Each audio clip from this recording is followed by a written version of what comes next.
Oh, there. I gotta click that. Okay. Okay. Let's try this again.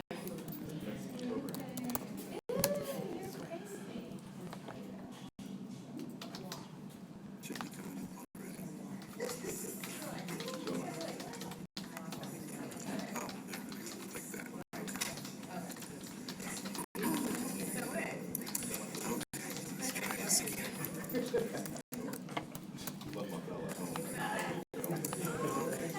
this again. I have so many people sending me emails for this link. It's ridiculous.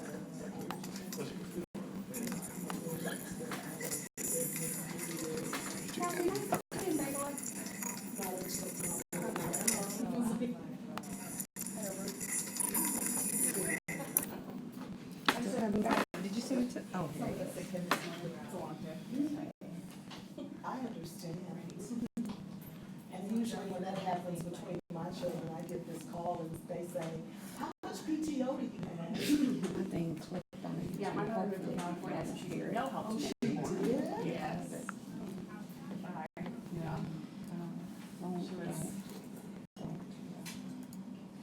I just passed her as I was walking over, and she seemed a little, like, but I have the slides that she sent to me, unless she didn't change them. Oh, God, it's 2:06. Hi, everybody.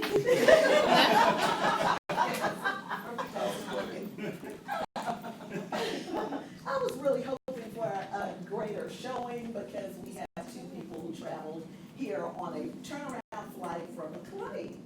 So I'm Cassie Gossam, and I lead the African American TMRG for the Colonnade, and Sarita Holden is here, and she's one of the leads for the AATMRG at the HRCC.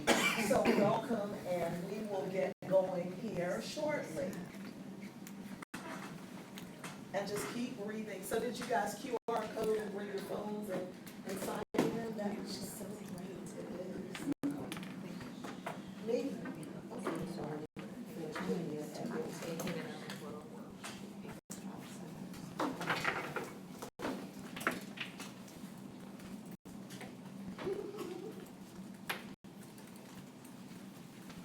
Don't mind us in the technical difficulties.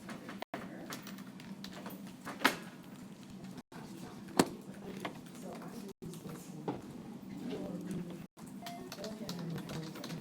Because when I'm shopping, I need to make sure. It was for that more than it was for anything.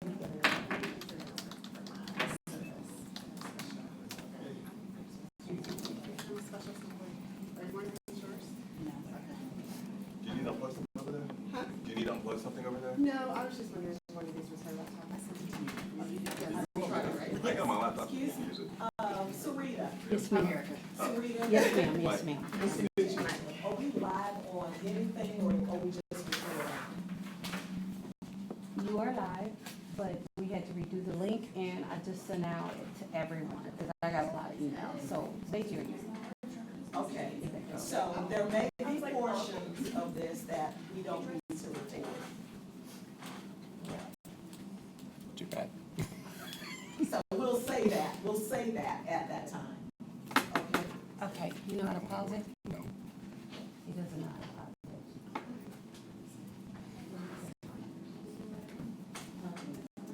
Okay, we'll let it run. And we will adapt. Okay. I'll see if I can figure it out over here. Okay. Don't stress it out. Okay. No, Don't worry. Proceed as planned.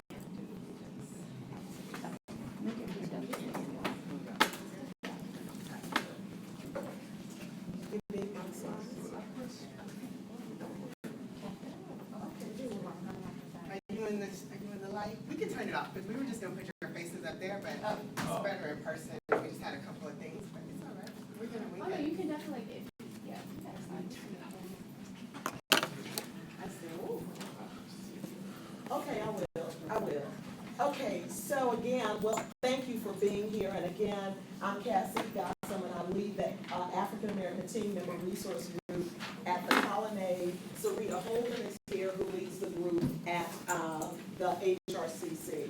We are going live, we are broadcasting to work from home team members who've received the link. So we'll be doing that in 2 sessions this afternoon, so they can benefit from this opportunity from these sessions. But as you know, the TMRGs are given what's called a strategic plan, and each quarter we are tasked to do or to follow that strategic plan. And the Q2 strategic event is professional branding and talent development. So there are 4 sessions that are going on, and hopefully at 3, you'll have enough time to join either the creating an effective social media presence or promotional or professional branding and talent development.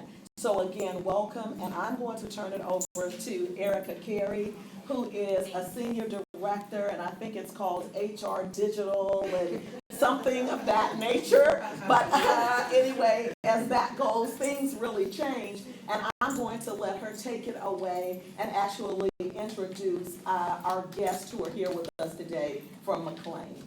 Thank you, Cassie. And thank you for everyone for showing up despite our technical difficulties. This is going to be a great session. We're going to have a great conversation. Like Cassie said, I'm Erica Carey. I work in Tower 3 on the 7th floor. Sorry, we used to be on the 9th floor.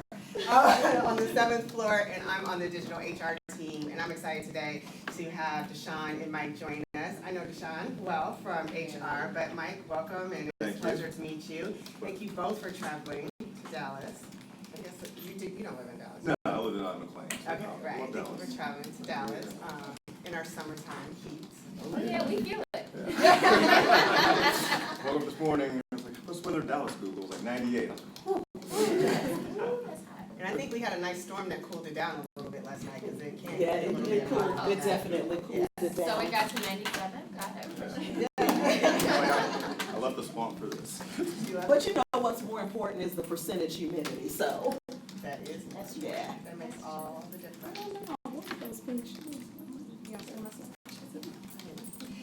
So we're going to get started, and what we are going to start off is we just really want you guys in your introductions to tell us a little bit about your professional story, your career journey, and today we're talking specifically around barriers. So if you have a barrier that was really stood out in your career that you would like to share with us, that would be great to share it. Excellent. I'm going to go ladies first. All right. So Deshaun Wise Porter, Vice President of HR Consulting.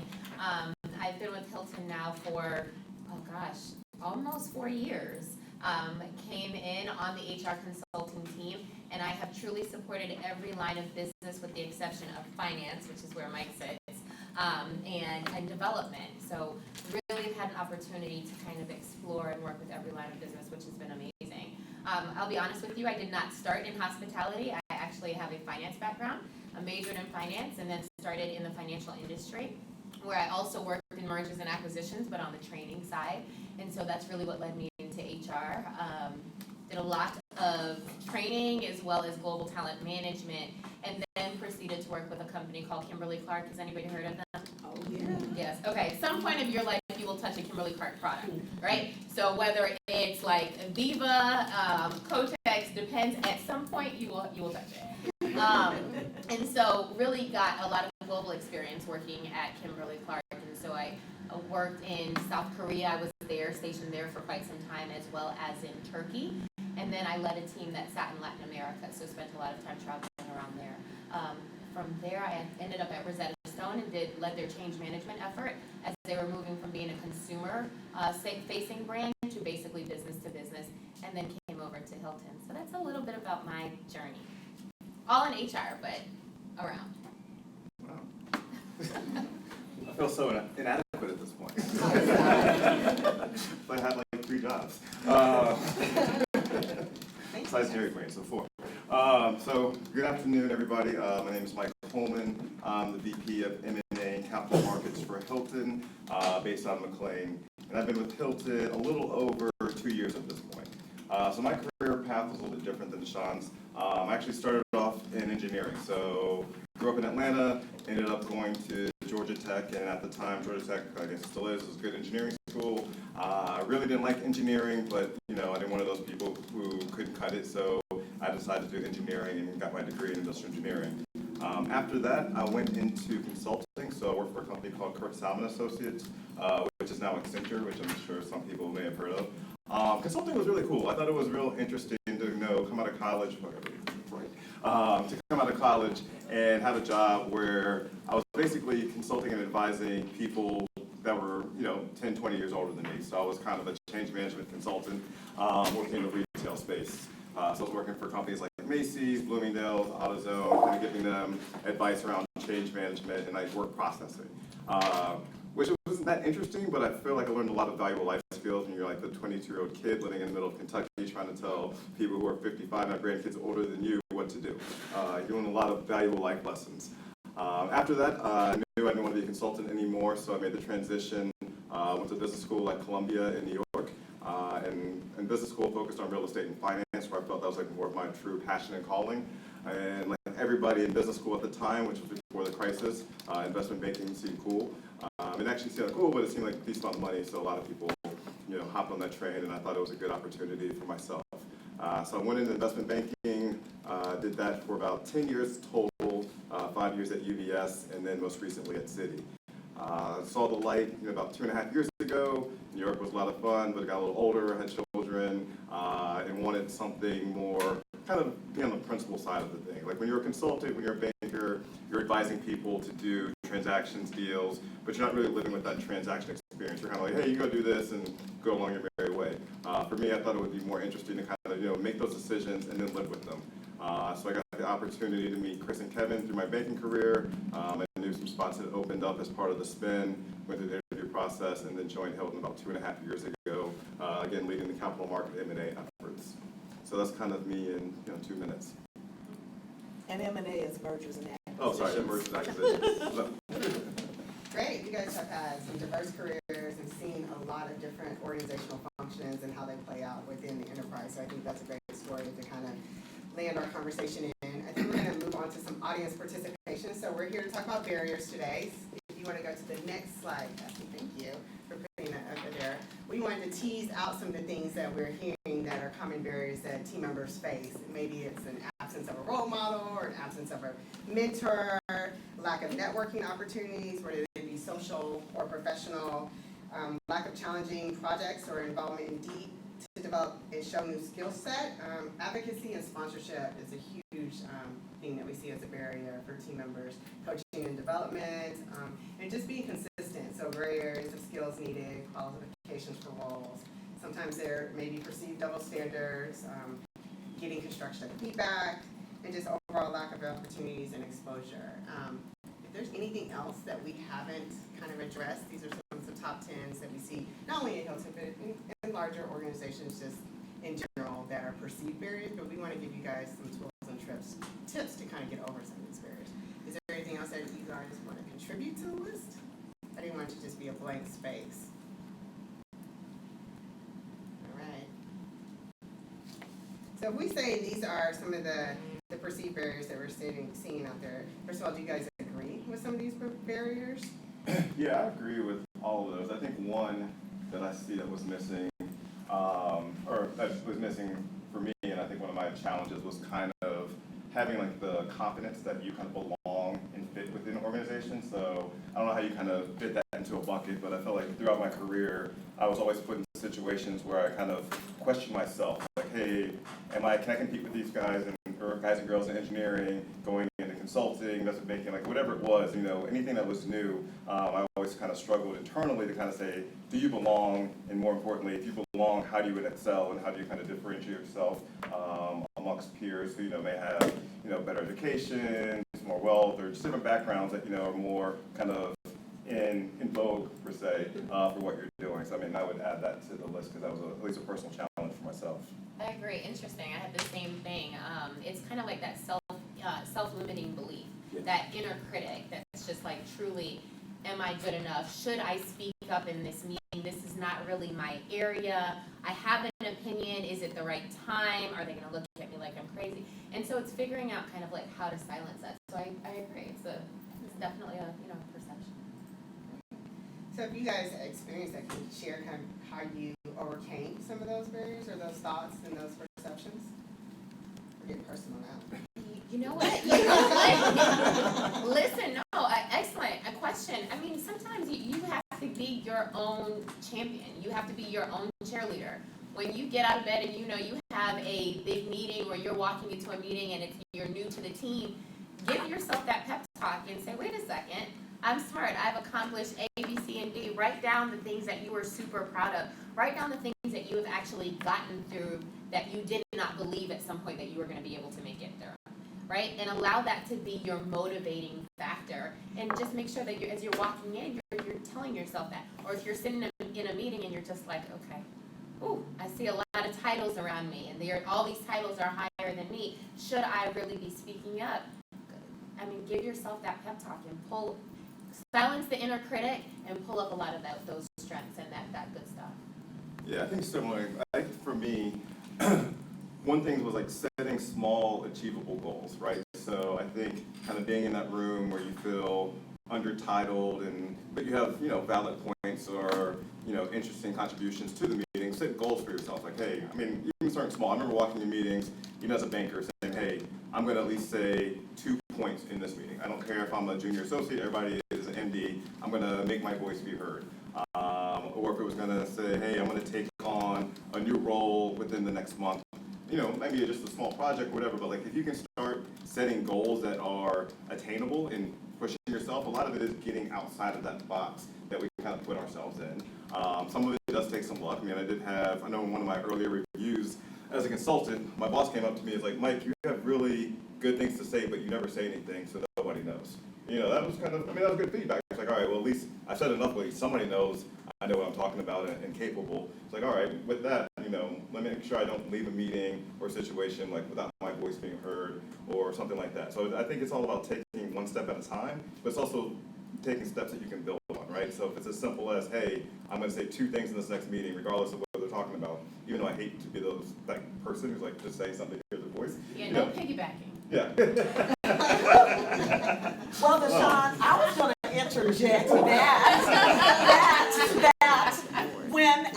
when Tremaine, who's sitting in the back, and I do the next session on professional branding and talent development, one of the points of one of the articles that we extracted from Forbes basically says that in every meeting you go to, you need to at least ask one question. And I put a little hat and said relevant. And then the other thing was that you really do need to volunteer and step up to speak at your staff meeting. So that piggybacks and goes right along with what you just said. I think it's really relevant that you guys are giving tips and tricks of how to overcome some of these things and these thoughts and these perceptions that people have, because I think confidence is a huge thing that we see. And I know for me, one of the things was just like, how do I identify my strengths that I really need to play up and make sure that I'm soaring with? And so soaring with your strengths, and there's tools out there to identify your strengths too, because you may feel like you're very capable and able, but you really want to hone in on the things that make you very unique and special. And so there's strengths finders assessments, there's other assessments that we do in HR that help you in identifying what your strengths are and then help building your confidence and soaring with those strengths. So already using the things that are in your toolkit that naturally apply to you to help you levitate and gravitate to where you want to be within the conversations in these rooms. So take advantage of the tools, and then once you do the tools, you can share that out as a point of like, hey, I took this assessment, these are the things that I identified, or that were identified as my tool, as my strengths, and then leveraging that to build a conversation so others can know what your strengths are as well. So it's a conversation starter and validation as well. I agree. Yeah. All right. Are there any other perceived barriers that you guys would like to talk about, or we can maybe move on to like common pitfalls that you see in professional development from team members as they rise within the organization as well? You guys are executives, and so I think you guys interact with team members as they're moving throughout their career. Do you have some common themes or pitfalls that you see that you would love to share with us? I guess one thing, just kind of looking at the list, and I would say 100% I don't disagree with any of these as potential barriers.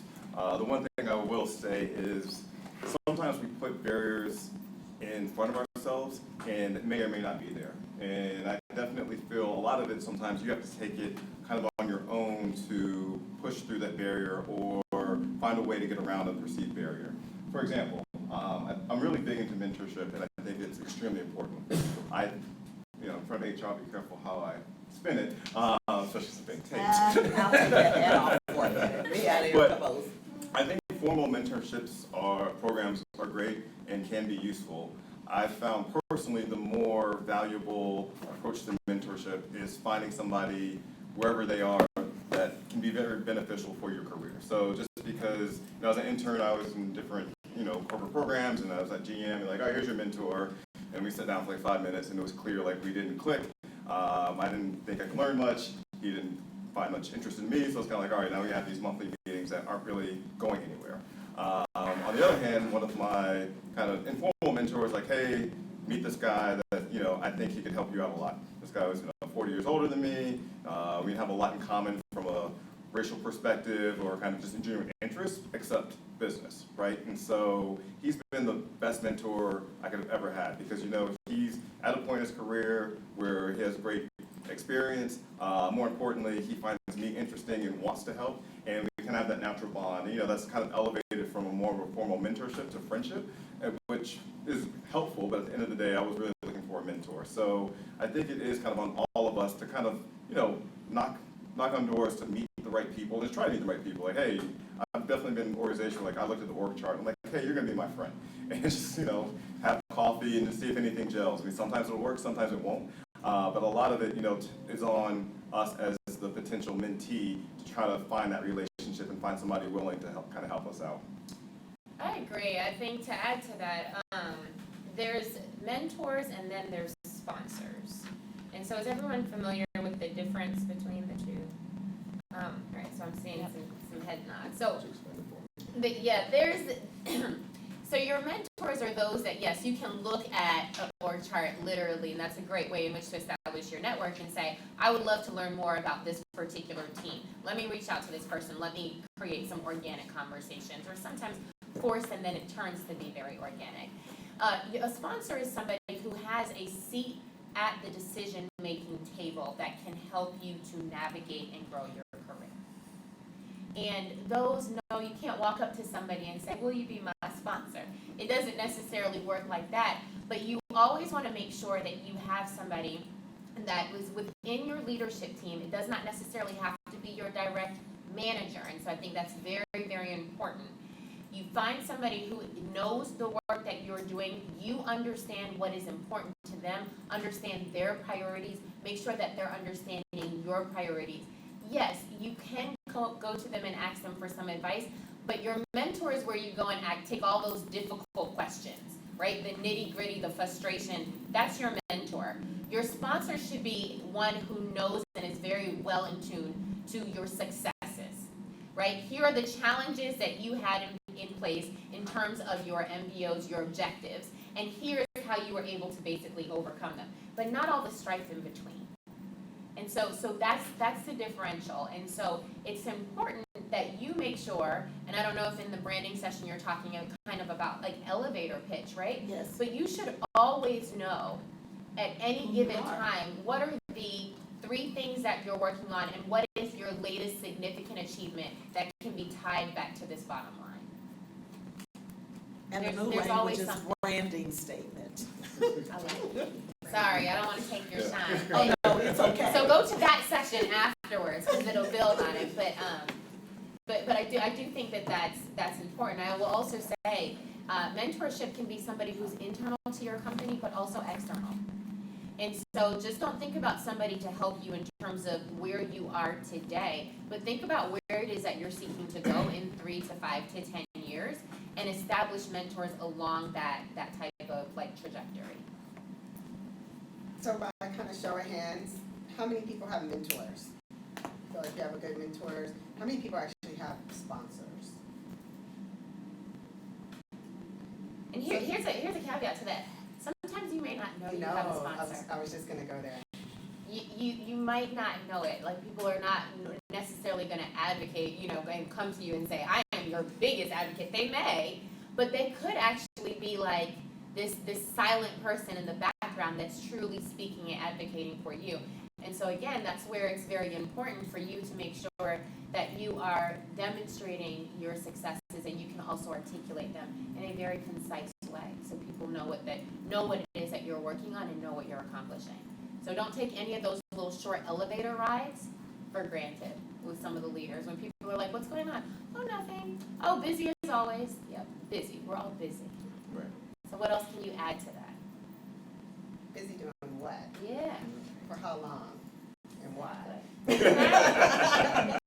Yes, yes.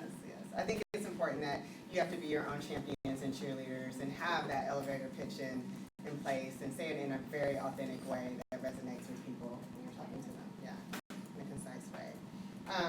I think that's great. Are there any other pitfalls that you want to touch on or things that you see that people don't leverage enough or explore enough in professional opportunities and growth? So listen, I mean, I think we can hit on several of these, but is there one that's more important to the group and then we can start there? Come on, one person. Don't make me call names. Well, then how many of you are at the level that you want to be at as far as your careers are concerned? So that means that you're not at the level that you want to be at as far as your careers are concerned. So raise your hands if you are not there yet. I mean, seriously. I'm not there. So, right, and you see, I was the person to go up and You always I'm right? nearing retirement, so let's just take it from, well, let me put it, I'm not there here, let me put it that way. But, I mean, so that opens up the door for just more discussion. And literally, don't allow their titles as vice presidents to be a barrier to you opening up, because that is the reason for the session. And to share a personal story, about a month ago now, Mike, I've been seeing some things as I lead the TMRG, and one day that I was really probably more disappointed and a little bit frustrated, I had to sit there for a few minutes and calm myself down, and I constructed a very politically correct email that I forwarded to Katie Fallon. Do you know who Katie is? Okay, she's the Executive Vice President of Corporate Affairs for Hilton, and Mike Holman, VP of Mergers, Acquisitions, and Capital Markets. And both of them serve as the executive sponsors for the AATMRG. And I put some very politically correct language in there to let them know that I felt like that sometimes there are barriers that run across lines of race, sex, sexual orientation, and that was the theme of that email that I sent to them. And as a result of that, Mike reported to me that they went to Laura Fuentes, who was the Vice President of Diversity and Inclusion, and they're opening up some dialogue for us. So that's what we mean when you've got to be courageous. But I found the politically correct way, not blaming anybody, or just basically saying that's been an observation, because sometimes I become our group sounding board, and then we had an all TMRG lead, and we heard that from a lot of the TMRGs. So that message got there. Whether it ever comes to what we want it to be or not, know that that message is there. And I think that that's what they're saying to you, even with this sponsorship and mentoring and tooting your own horn. And this is not my presentation, so I'm sure. I want to piggyback on one of the things you said, and no one raised their hand and said that they were at the point that they want to be within their careers. I think movement oftentimes looks different, and sometimes it's not always up. Can we talk a little bit about like lateral moves, horizontal moves, maybe even taking a step back to get a couple of steps forward, and how you've seen that been successful in people's careers? Yeah, so it's interesting. There is a statistic out there that says, and this is along the gender lines, that says that men will apply for a role when they only meet 60% of the qualifications, whereas women wait until they meet 100% of the qualifications, and then ethnic women wait until they meet 100% of the basic qualifications plus most of the preferred qualifications, right? And so there's a few ways in which to look at that. It's okay.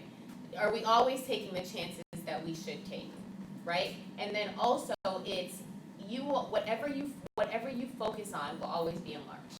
Okay? So if you continue to think that you are not ready, you are not good enough in which to take that particular chance, whether it's a lateral move or a step up, you will forever be in that situation.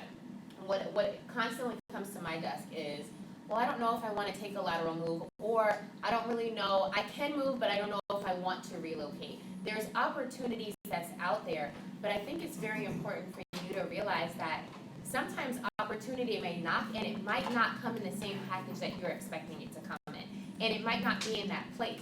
That doesn't mean that when you're asked the question, are other opportunities, there's opportunities, but it might not be the right time for you. And that's different than there's no opportunities. I think you also have to make sure that you're coming to it with a very open mindset in which to say, yes, I'm willing to take a lateral move. In my career, I took two. And so, and enjoyed them immensely, right? One of them offered me all the global experience in the world to where I wasn't even living in a country that I could speak the language. I learned it, you figure it out, you get through it, right? But that helped me with my global experience, which also catapulted my career as when I decided to come back and take a role in the US. And so some level of flexibility is important depending on how quickly you are trying to advance in your career. And then sometimes there's real things, right? So I relocated to DC because my grandmother was diagnosed with cancer. And so I did not care what job I was leaving. It was hands down, I'm leaving, I will take whatever job is in DC, and this is what's gonna happen. And literally Rosetta Stone reached out to me and was just like, we've been after you for quite some time, will you come for this role? And it was a promotion, but then it was gonna require a lot of travel. And I said, yeah, no, I can't do it. I'm moving there because I need to be with my grandmother. But I also realized with that, it was going to be a lesser salary because I would not be in a global capacity, right? I would still have some global responsibility, but I wouldn't be doing all of the global travel. And so they would have to hire somebody else to offset my efforts in the regions. And that's, it's the give and take. And it's understanding, like, yes, there are things that's out there, but are you actually ready for it? And are you preparing yourself in which for the next step? And what does that next step look like? Yeah, that was good. Thank you. I'm She's happy you professional. being tested. I mean, the only thing I would add is, I think unless you're lucky enough to be where you are, Cassie, your next job is probably not your last job, right? And so a career is more like a marathon, it's not a sprint. And you need to play chess, not checkers, right? So I mentor a lot of people kind of on the subject, especially, as a consultant in banking, a lot of people are kind of like, all right, I did this for a little bit, like, what's the next move? Where do I want to go? And, I feel like a lot of people are very short-term in their thinking and saying, all right, well, this is more money, and it's this and that, but it's not really helping them to get to what are the, like, medium and kind of longer-term goals are. So when you're looking at going lateral or taking less pay, you really got to take the job and kind of like, all right, this is a stepping stone for what I want to do next. And if that makes sense, yeah, it's not going to be great. And obviously, we all want more money and more titles and et cetera. But if it can put you on a path and elevate you to a position that you can't get otherwise, I think it makes all the sense in the world, and it needs to be a risk that you're kind of willing to take.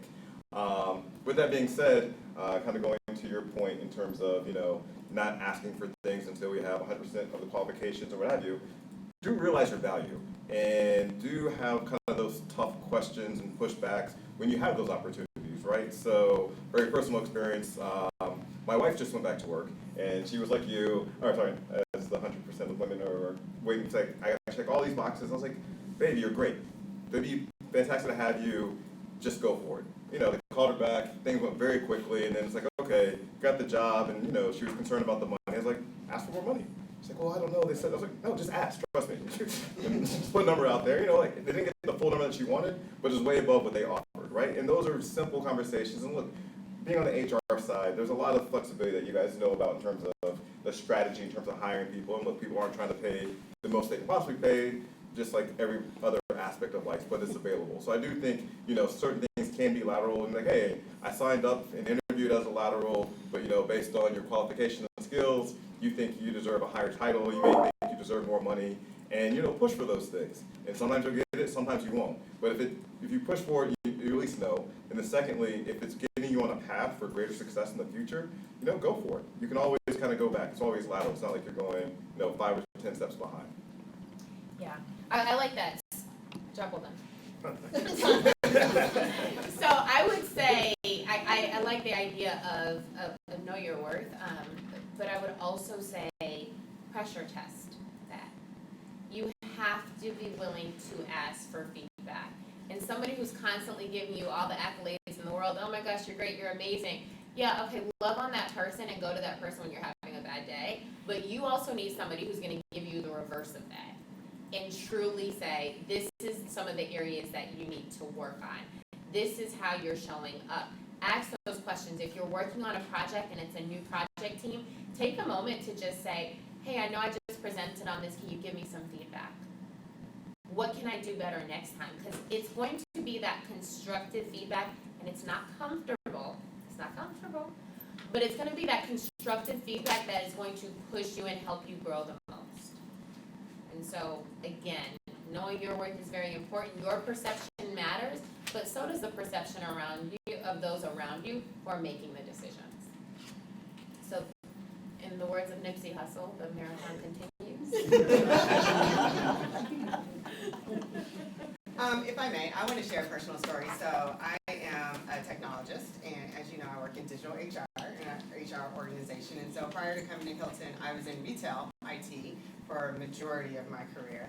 And I took a conscious and deliberate effort and made a change. I switched industries, so I went from retail to hospitality. They're complementary, but after coming to hospitality has a lot of complexities that I would have never known if I had never came over to this industry, and I've learned a lot. And then I joined a completely different organization. So being in IT for most of my career and having an IT background and degree and coming over to HR has taught me how to leverage my technology within a different business function. And so I think people often feel constrained, or we're like, I only do this and I only do this. Switch lanes. Like if you're interested in something, or if something is interesting to you, I was able to bring over my technology background and apply it to people. And at the end of the day, I feel like I'm a stronger technologist because of it, and have found opportunities within this space that I would have never even known. So I just want to say it's a personal testament, and we're not here just talking the talk. I think a lot of us have walked this walk and had to make some decisions in our career that impacted our trajectory and where we are today. So know that there are rewards with risk as well. Yeah. So we have about 15 minutes left. I do want to open up the floor for any questions or Q&A or final words from our panelists, if that makes any sense. Does anyone have any questions? We can start there. I do have a question. So currently our team is working on our career development plans. And since I've been here at the corporate office for just short of 5 years, it used to be part of our goals to complete career development plans. So we take the time to put forth the thought effort on where we want to go as far as our careers are concerned.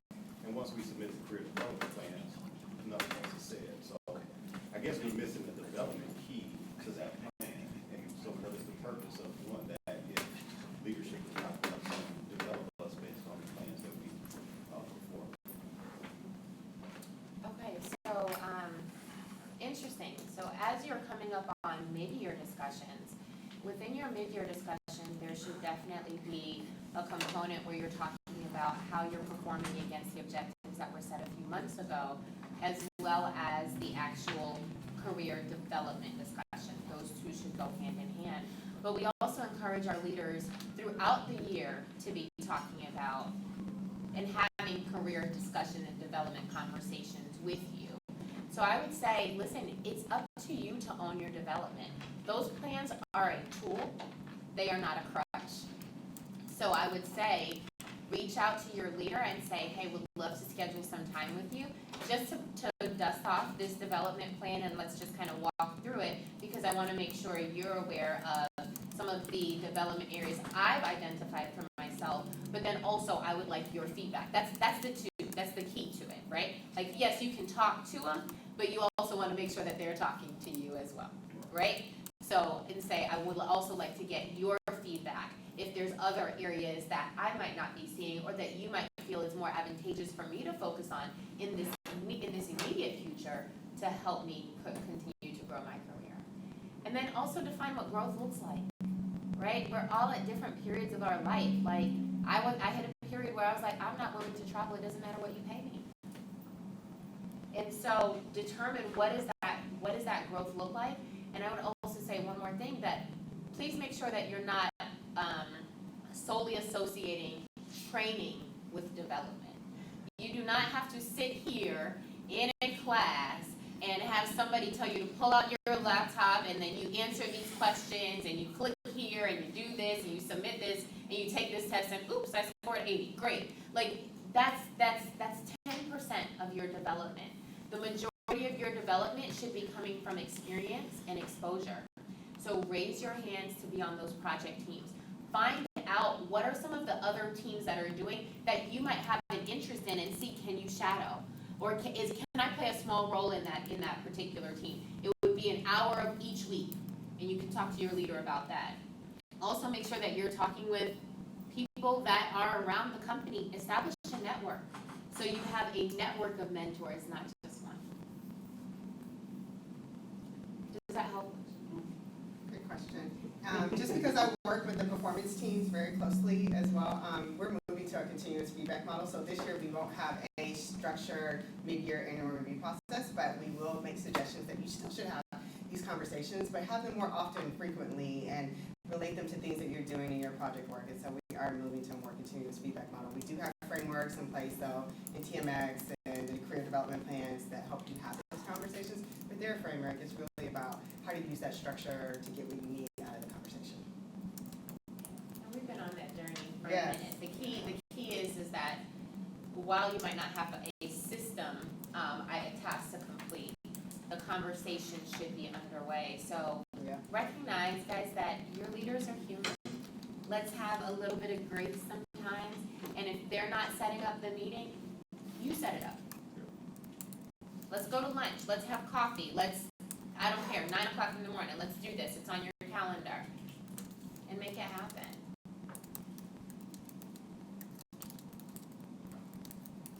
Question about mentorship.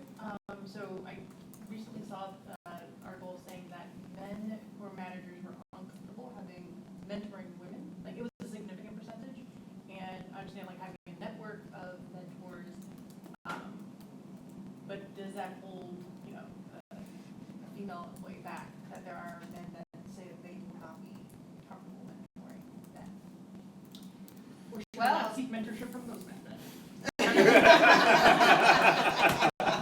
don't know. Let me turn that question to one of my mentors. Mike? Look, I mean, I think that study is probably accurate and unfortunate at the same time. So I think it really comes down to my previous statements, is finding somebody who you gel with on the appropriate levels, right? So I think it's a bad idea from a woman's perspective to kind of say, hey, I only want a female mentor because I think men are uncomfortable, right? Like, that's probably not a good strategy. I think a better strategy is finding those who are comfortable and can be very helpful to you and have the right level of experience, stature to be a positive impact for you within an organization. And again, I think that'll come out quickly as you try to spend time, and don't be afraid to break up with your mentor, right? Like we've all had bad relationships. Don't make your mentorship one of those bad, uncomfortable relationships. Like, it's something that you're doing to advance yourself. If you're finding somebody that you're like, hey, I thought this would be a good mentor, I always match with this person, it's not working, it's fine. Like, there's tons of other people that can serve a role and be very helpful. I do have a number of female mentees, and I think we have a great relationship, and I don't have any concerns or issues, and I don't know, but I'm not all the men in the survey, and I don't disagree that might be uncomfortable for some men, and that's just not the right person for you. So again, I would force yourself to find the right person, but don't let gender, race, whatever be a barrier in terms of who you scan the universe for, right? Because I think that's kind of, as a minority, that's one of the things we're always fighting against is like, people are discriminating against us, we should discriminate against others when we're looking for mentors and people that can help us. Yeah, and I would say, maybe you don't always have to label everything. Like, I don't walk around and say, oh, like, Mike's a mentor for me. Like, it's establishing that connection, building that network, and, figuring out, going to somebody. I might turn to Eric and be like, hey, what's your thoughts on this? Like, I'm struggling with this one, right? And so just knowing that people have different strengths, or realizing how certain people have navigated other situations, and you can sit back and watch, and then when you find yourself in that situation, you're like, wait, hold on, I know exactly where to go. She's been through that before. I'll go find her. Yep. So. right, you guys have any final professional development here, so. Yeah, I mean, my final words would be take advantage of every opportunity that you see. Myself, Deshaun, others want to help and be a resource for people in the organization. So everybody has my name, has my contact. Like, don't be afraid to kind of pick up the phone or email or whatever. Look, I get it can be uncomfortable, especially when you don't know somebody. So while you're like, all right, well, you said this, I don't really know. Try it out. You know, obviously, you know, you can kind of build. You have to build trust and get to know people and etc. But I mean, I think there's a lot of people within an organization, myself and Sean included, who can help in a lot of different and varied situations and want to help. So please, you know, utilize us. Let us be helpful. And you know, I just want to put that out there. We make it very clear that I will take anybody's call that needs the help, and I do want help, honestly.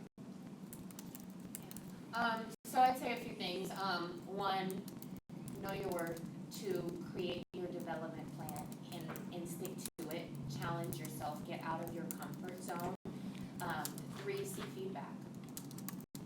Like, you have got to hear that constructive element, like I said earlier. And then, yeah, we're here to support you and challenge you. And I will tell you, if you call me, I might not always give you the answer that you want to hear. She won't. Yeah. It'll be the right answer.